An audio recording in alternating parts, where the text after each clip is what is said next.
Oh my God, I'm shocked. And it takes a lot to shock me. Daily Landsblog for the 19th of September, 2020. When I say that I'm shocked and it takes a lot, I mean, consider that we launched Sick Not Weak in 2016.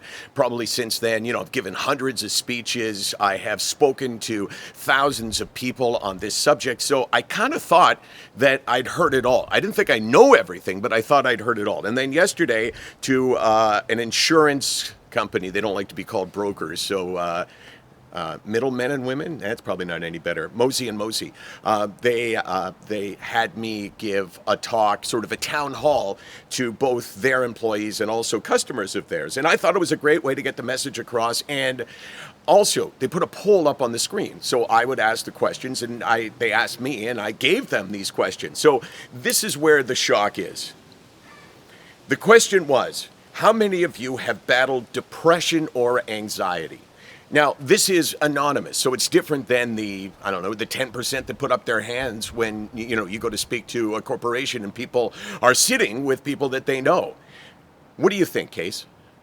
Well, actually, you know what? I think I've told you. Answer, okay. So the question is, how many of you have battled depression and or anxiety? 72% of about 350 people said, I have battled depression and or anxiety. 72%. I mean, that blew me away. But that wasn't the last shock.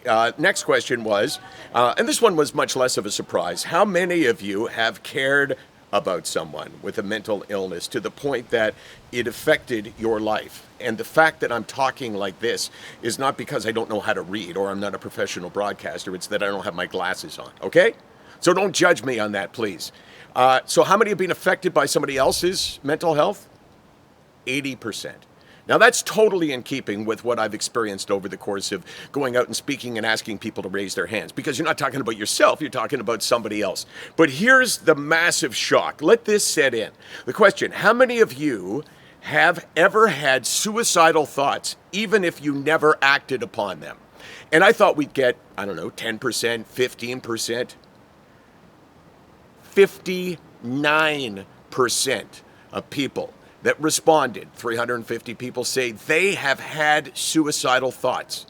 Wow, just stop and think about that.